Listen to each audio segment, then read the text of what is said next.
Hi guys, welcome back to my YouTube channel. So today I will be reading A Stowaway on Noah's Ark, written and illustrated by Charles Santor. I've never read a book and posted it on YouTube before, so this is going to be a new start for me.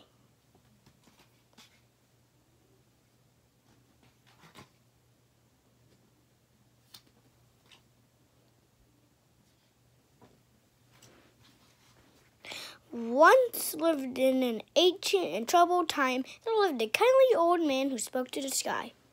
One day the sky spoke back. "The people have become wicked and evil," said a mighty voice. "I will send a great flood to destroy this wicked world and wash the land clean. All living things shall be wiped from the earth. You and your family alone will survive. Build a great ark of cypress wood to shelter creatures both large and small.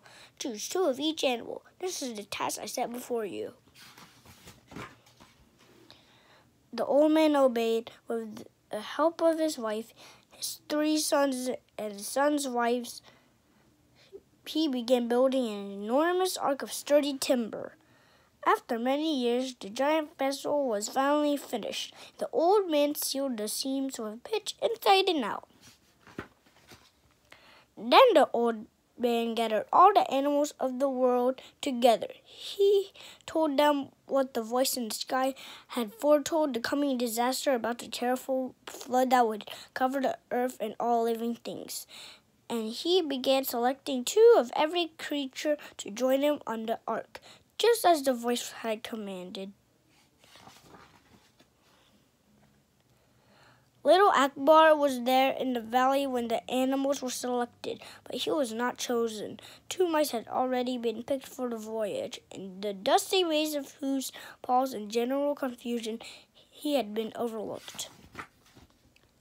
Disappointed, Akbar watched as 2 who had been chosen formed a column 2 by 2, which stretched across the plain as far as he could see.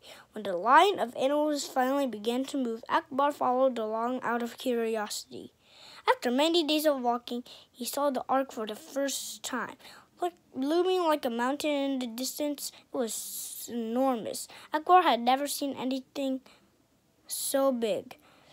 He watched in wonder as the cargo of walking, crawling, and flying beasts slowly filled the ark. Meanwhile, the midday sky was growing dark. Akbar heard the low rumble of distant thunder, and it frightened him. A great storm was surely coming, just as the old man had said. Akbar thought of the flood and shuddered. At that moment, lightning flashed close by and thunder shook the earth. Akbar decided right then that he would not be left behind. The old man had been watching the sky. He and his sons were trying to get the animals aboard before the rain began. He was much too busy to notice when little Akbar slipped onto the back of an ostrich and nestled among the bird's tail feathers.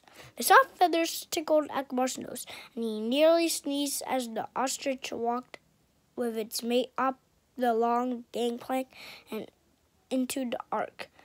But he had to be quiet and go unnoticed by the old man. Akbar had not been chosen. He was a stowaway. Achoo! Once aboard, Akbar sneezed so hard that he tumbled out of the ostrich tail feathers and onto the hard wooden floor.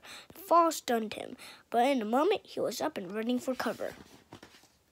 The air was filled with sounds of every description: the screeching of birds, the flapping of wings, barking and growling, and loud, terrifying roars. His instincts told him there was danger everywhere. Scurrying across the deck, he darted under the shell of a huge tortoise that was dozing beside its mate.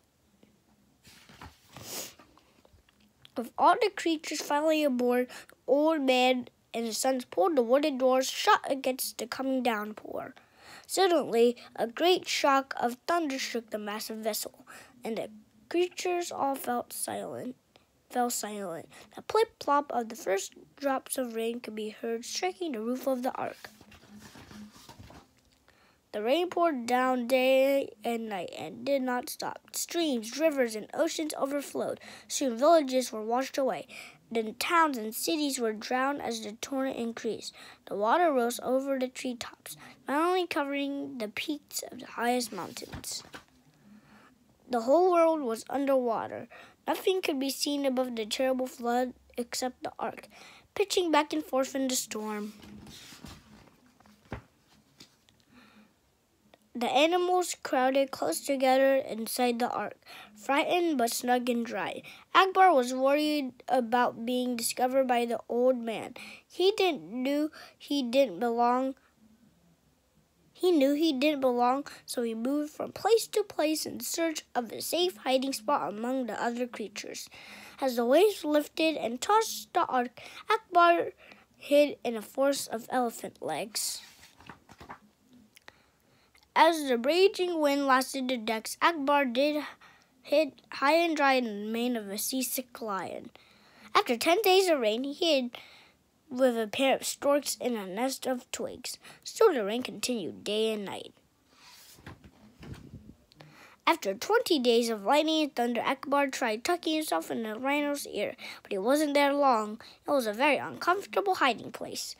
After 30 dark days, while the downpour continued, he burrowed in the folds of a sheep's warm bushy wool. It was a snug place to hide, but the ram grew annoyed, so Akbar just had to move on.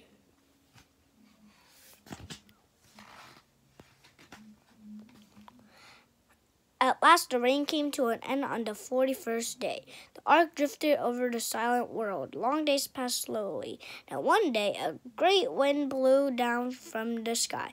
It rushed over the waters and began to dry all that it touched. As the water slowly receded, the ark came to a rest on a lone peak rising out of the ocean. The old man was hopeful. He believed that it was a sign that they would survive. Akbar was excited. Forgetting to hide, he raced out onto the deck. He leapt up onto the railing and peeked over the side, where once he had seen nothing but ocean. Now a craggy mountaintop appeared below him, reaching deep into the waters. Akbar remembered he was a stowaway and scampered on top of a giraffe, hiding behind its horns. He watched the old man below release a dove. The dove flew from the ark, rising into the sky. Akbar watched her go until she was just a white dot on the horizon, surrounded by water in every direction. The dove found no place to land. Water still covered the entire earth except for the peak they rested on. Exhausted, she finally returned to the ark. 7 days passed, and the dove was again released. All day long, the old man, his family, and the animals watched the sky and waited. At dusk, the dove finally returned with a sprig of fresh olive in her beak. The old man knew it meant the dove had found dry land. Surely it was only a matter of time before the water subsided completely. Soon the mountaintop beneath the ark appeared to rise. As the water gradually receded, they were safe now. The old man was sure the animals too. Sensed that all would be well, they bellowed and roared and cackled and crowed while the water slowly went down. Finally, the old man and his sons opened the doors and let down the gangplank. The creatures spilled out, covering the land in every direction. Akbar just sat for a moment on firm ground. With the ark nearly empty, there was no reason to hide any longer. He looked all around and sniffed the air. The earth had been washed clean. Akbar had saw a family of mice leaving the ark. Just as he decided to follow along, he heard the old man's voice. "Go forth and prosper and lead righteous lives," he said to his sons and their wives. "We were blessed from the very beginning," the old man said, looking up to the sky. At that moment, the sun lit the earth and a glorious rainbow appeared. Akbar paused and looked at the old man, then at the sky, and was very happy. Then the little stowaway scurried down the mountainside to join the others of his kind in the brand new world.